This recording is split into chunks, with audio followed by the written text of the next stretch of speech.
Price naman po yan ng isang individual na supporter po kung kanino po sila magsi-support. Opo. Hi guys! Once again, welcome back muli sa ating channel, Chloe TV. Maligayang pagbabalik guys sa ating munting channel. So for today's reaction video, sabi nga nila guys, wala talagang forever. Lahat nagbabago, minsan may mawawala, pero minsan meron din namang darating. So yun na nga ang nangyari dito sa ating Jomcar ngayon, no? Parang nagkawatak-watak na. Yung ibang mga bigating sponsors, parang nanglalamig na, diba? So, masasabi nating parang may problema talaga sa kanila, no? Siguro walang problema kay Papa Joms at kay Carla, pero sa mga sponsors, parang masasabi nating napakalaking talaga, may problema, nanglalamig yung mga sponsors ngayon. Dito nga po sa live ni Papa Joms, kitang-kita niya na siguro nalungkot siya sa mga taong iniwanan na siya. Pero yun na nga, sabi naman niya, karapatan naman po nila yon, karapatan nila kung sino yung suportahan nila, diba? Kasi alam naman niya kung saan siya lulugar at alam niya na syempre mas priority nila si Carla kasi si Carla ay isang beneficiary. Kitang-kita mo talaga na malungkot talaga si Papa Joms. Kitang-kita mo sa mata niya na siguro naiirita na rin siya sa mga taong paulit-ulit na lang kahit alam na nila kung ano yung dahilan. May nag-comment kasi dito na yung mga bigating sponsor nandun na kay Carla, ewan ko, parang gusto talaga nila na sagarin yung isang tao para lalabas yung tunay na ugali. At pag lalabas na yung tunay na ugali, saka na naman nila sasabihin na ay pangit ng ugali, no, lumabas na yung tunay na ugali. So ganyan talagang ibang Pinoy guys, na hindi mo alam kung saan ka lulugar. Pero yun, sa explanation ni Papa Joms, naiintindihan naman natin yun. Siyempre, naiintindihan rin niya yung sarili niya at alam din naman niya yung limitasyon niya. So, ayan guys, panoorin muna natin itong live ni Papa Joms, itong short clip video na kuha natin para mas maintindihan pa natin yung explanation niya about dito. So, mamaya panoorin natin yan at saka magbigay pa tayo ng ating opinion. Pero bago tayo magpatuloy, baka bago pa lang po kayo dito sa Munting Channel, huwag kalimutan mag-subscribe at pakisama ang notification bell para every time mag-upload po tayo, updated po kayo. Higit sa lahat, huwag kalimutan, palagi natin suportahan ang pinakaama ng Kalingap, si Kuya Bal Santos Matubang, si Ate Edna Vlog, si Kalingap Rab, at syempre si Jack Matubang. Suportahan din po natin ang ating T-Boys, Kalingap Partners, mga charity vloggers sa Pilipinas. At syempre guys, ang aking makasamang Kalingap reactors, no, suportahan din po natin sila, mga legit Kalingap reactors na gumagawa rin po ng content about Kalingap. Suportahan natin sila guys. So kaya naman, huwag na natin patagalin pa. So panoorin muna natin itong short clip video na to mula sa live ni Papa Joms. Meron po dito sa live ni Carla, andun mga VIP, iniwan ka na nila Papa Joms. Ma'am Grace, wala pong problema po doon. Ulitin ko po ha, wala pong problema po doon kung may mag-support po kay Carla. Wala pong problema doon. Mas okay po sa akin yun. Mas okay po din sa akin na kung i-support lang nila sa Carla po, wala pong problema doon. Support din po ako dyan. Ayan yun na po yan. Wala pong problema doon sa totoo lang. Ano naman yun? Ang tawag doon, price naman po yan ng isang individual na supporter po kung kanino po sila mag-support. Opo. Kaya wala pong problema po doon. Sa akin, personally po, wala po talagang problema. Opo. Tsaka, unang-una, si Carla po is beneficiary din po. Beneficiary po siya ni Kalingap Rab. Sa ngayon po, nag-school po siya. Need rin po talagang masuportan si Carla. Ako daw naman po, thankful po ako sa mga pakulay niyo po kasi meron din po akong beneficiary na mga, beneficiary. Meron din akong pamilya na, yun, kahit pa paano is sinusupport din. So, yun po. Kaya yung mga, sabi niyo pong, naiya nga po ako kasi minsan nagsasabi kayo, sorry po at malit lang yung pakulay niyo. Ay, wala po yun sa akin. Appreciated po yan. Kasi yung mga maliit na yan po, pag naipon din naman is, kahit pa paano malaki din naman, may tutulong natin sa iba, sa kapwa. Sa sarili po, ako po, personally, natutulungan din po ako dyan. Yung pamilya ko. So, ano po yan, thankful and appreciated ko po yan. And grateful po tayo dyan. Let's get loud. Tingnan po sa positive. Alam niyo po, paano ba? Pasensya lang, basta yun, pasensya na lang po. Although, minsan gusto ko rin po parang iyan na rin po yung reason ko. Parang gusto kong mag-reason out. Alam niyo po yun. Pero wag na lang. Ayoko na lang po kasi baka may mga pa tayo.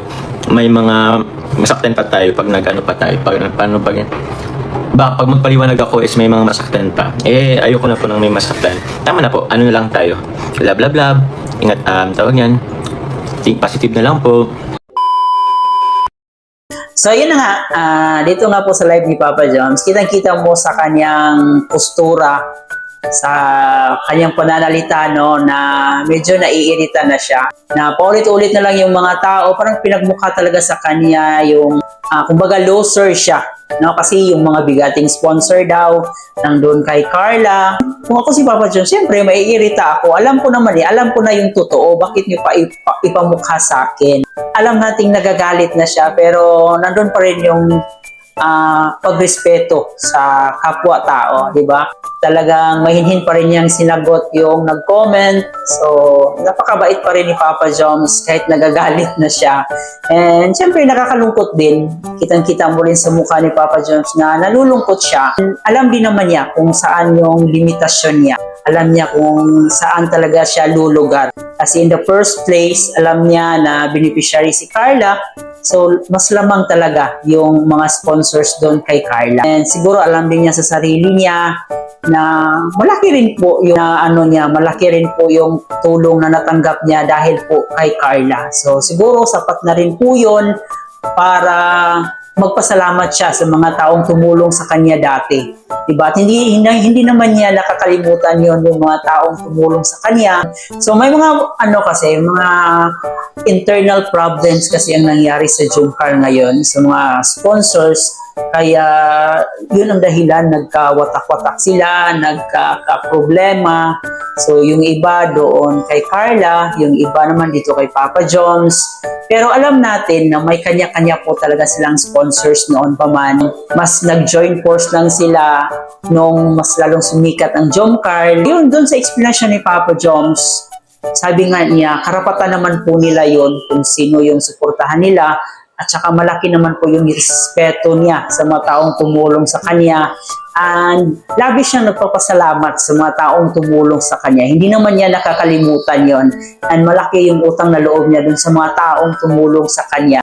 Pero ngayon, kung ayaw na nilang tumulong sa kanya, tanggap niya po yun, no? Bukal sa kanyang kalooban yon, yung mga taong ayaw na siyang suportahan. Pero sa mga taong gusto pang suportahan siya, sa mga taong nananatiling nakasuporta sa kanya, labis ng kanyang pasasalamat sa mga taong yon.